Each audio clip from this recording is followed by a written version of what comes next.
In the quarterfinals, or round of 6 of the Pro League finals here, Fnatic took down Optic Gaming 2-1. Interestingly, this game here is actually the one that Fnatic lost, but we're going to be concentrating on Crims, as he had a particularly strong performance in this one and in the series as a whole. So see here, they're already in a 4v2, so they're going to be looking for these fights. Crims doesn't have the bomb. Golden's going to come in and try and plant the bomb, but you see Crims is looking for these fights here, and they foolishly Optic actually give them to him. So you see here, Magisk is overextended with no one there with him. Good Molotov to separate him though. And you see you need to look for these fights when there's a disadvantage in mans, and you see again friberg really overextending. Mixwell has a decent idea trying to trade that kill. But you see Crims is just punishing all these individual peaks by them. And it's what you have to do in this 2v4 situation. If you just let 4 players collapse onto 2, you're never really going to win that. I mean, it's pretty rare. So he does a good job of creating those individual one-on-one fights.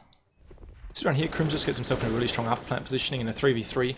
Obviously on the B side, one of the hardest sites to retake in the whole game. It's going to really favour the other team. You just look at here, see Crims is up here, while the smokes down CTs is quite strong. Flush has got this angle here. Lekr0 can watch Banana in there, and you see Crims' spot up here gives him a really good angle to double peek. As soon as Flusher goes down, he's able to apply this bit of extra pressure. And again, Lekr0, sorry, has got this fight there, and then he's able to swing out wide again. Nice little double peek onto HS. So this next round, another after plant one, you see comes back and checks Banana, even though they have the site. Because he was a little bit slow over here, I didn't include it just for the sake of time, but he wants to make sure no one's flanking fast. They can be pretty happy with getting this bomb down. You see he's really thorough in checking this. He picks up an AWP here, which is going to be really important. One thing I noticed is Crims does like to use the AWP in after plants, but not really a whole lot else of the time. So, see here as the bomb goes down, they try and spam him off, and they're basically trapped at the back of the site here. I mean, this is an okay crossfire. You see Crims is not happy with the man disadvantage, so he peeks out, takes out friberg, this aggression like I was talking about in the first clip with the pistols. Very good when you're in a man disadvantage trying to create these 1v1s. You see that's what Crims is doing. Again, he still wants some more information here. That's a really nice shot onto Magisk, and again, now they're in a man advantage. They've gone from being down a man to up a man, and Crims is going to position himself here again so he can peek onto or take any contact, but Lekr0 just takes him down straight away, and yeah, another good round there. Just around here, his teammates walk into a bit of a deagle stack, and they end up being taken out. A few nice shots from Mixwell. Ends up having to clutch around, so him and a Flusher left here. Mixwell overextends a bit, probably been better if he didn't run out like that, but Crims punishes him. But the good part of this is the 2v1. Flusher gets caught off here quickly, and that's the bomb. One thing to note here is Crims knows how most players are going to react, or the correct way to react in this situation. He really reads alu like a book in this situation. So obviously, that's nice, like this pretty basic stuff. You shoot as the flash goes off. You see here, as he peeks Magisk, he knows the right thing to do is he knows Ali's in that corner. As soon as he peeks Magisk, what Ali's going to do, or the fundamental right thing to do, is to peek out and try and basically double peek Crims. So he knows that he takes a really shallow angle and then really baits Alu into that shot, into that peek, sorry, takes him down and he wins the 1v1 with the Magisk.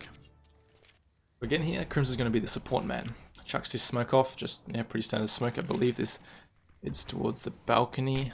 Yeah, I think it does. He's watching behind here. There's something I like when you have this many players alive and you're all hitting like one kind of area of the map. You see they're all going up short in apartments. It's always good to have just one person behind. Trust your teammates to trade themselves, and there's 3 of them or 3+ of them. You see, once he's pretty sure no one's behind, he's able to come in. He knows where these 2 players are, so he just trades them basically. I mean, friberg had a little bit of time to adjust. And so this is where the hard part really starts. I guess those 2 kills is good. And this is just typical of Crims in this match. He's really good at punishing mistakes made by the other team. So you'll see here again his fake plant. They don't really bite on it. Another fake plant. Smartly, he puts himself in a position where he can easily peek this headshot angle.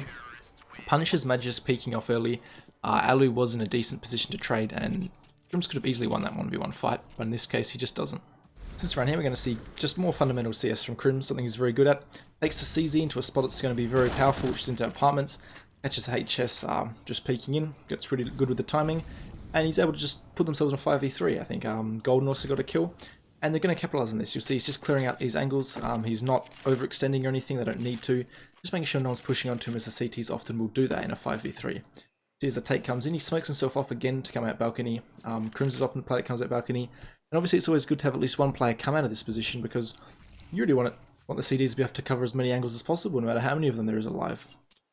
See, as his smokes blossomed here, he's able to just walk out, and it's a bit of a one-way really, and you see as Magisk takes out a player, he's in a position to perfectly trade him off really quickly.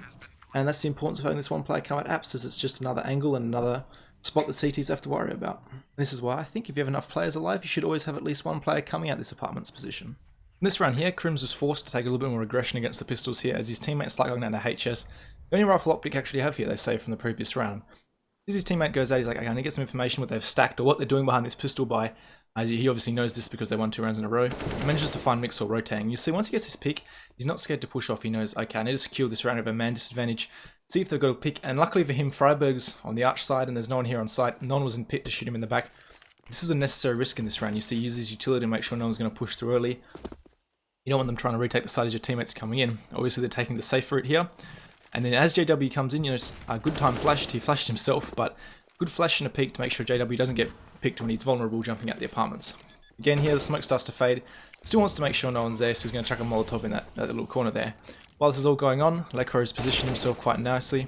See, this aggression is necessary. You heard the USP, so it's a good pick by him. And it was important that he peeked out like that, because otherwise he would have got pincered there by Alu and Magisk. And the round ended up going down, and they win it basically because Crims had the balls and he knew he had to basically take the site by himself because of the man disadvantage and how the round had gone down over at Banana. Only a couple of rounds on the CT side because Optic loved to go towards B and Crims is mainly an A player. So in this retake here, he ends up boosting up Alu, and he actually ends up getting both these kills Crims. So this is a good boost up. I like this over the smoke. Catches Alu off guard but loses it. He manages to find him through the smoke, I guess just using his ears or a really quick call out from Alu or something. You'll see here, once they learn he's in the banana area, Crims has a really aggressive peek here. Smokes off. I'm not exactly sure where that smoke's going, but I guess he was going to use some kind of fake, and then he just peeks out really wide and catches Freiberg off guard, thinking I got to swing wide here and take out the bomb. So in this particular round, Crims is again over towards B because he gets called to rotate, and they go towards A. So the one time they actually go towards A, Crims isn't there. Smartly, he just waits in this situation for Golden. He's not going to go in and try and win the 1v1 with some surprise element. He's going to play it safe so they can push in together here.